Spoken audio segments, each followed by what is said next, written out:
Well, it is time for our Friday morning commentary. This is March 10th, 2017, and I want to ask you, how much privacy do you think you have? How much privacy do you think you ought to have? I've heard it said for a long time that anybody who ventures out of their front door should have a reasonable expectation that somebody else is watching them. I'm kind of disturbed by that to begin with.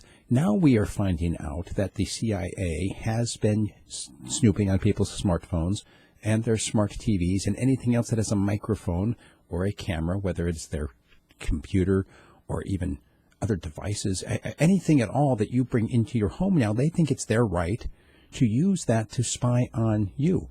And not necessarily without cause, but also not necessarily just because they do have cause.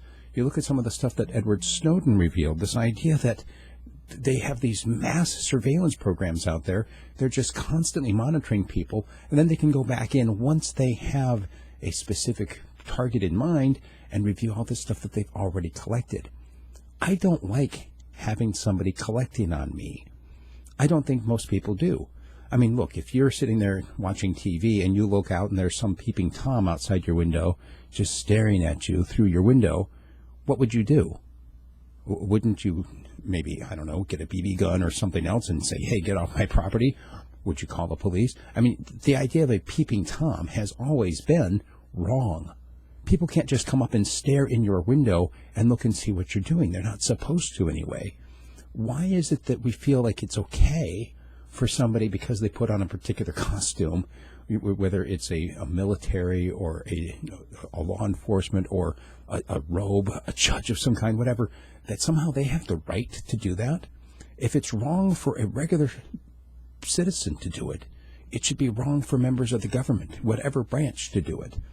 Now, look, we talk about how the Fourth Amendment is supposed to protect us from unreasonable searches and seizures. Well, how do you define unreasonable? I grew up thinking that it was unreasonable to have to present your papers. Like, you hear those papers, please, out of the Nazi Germany or out of the Soviet Union. Well, this has become the place now. People are getting arrested for not providing identification to police if they get pulled over or if they get even just stopped on the street. You have to now carry identification papers when you're out in public. And they're saying now even in your own home, you should have a reasonable expectation that you don't have privacy. That's troubling to me. And I don't have a solution for it except to say that we need to abolish the state.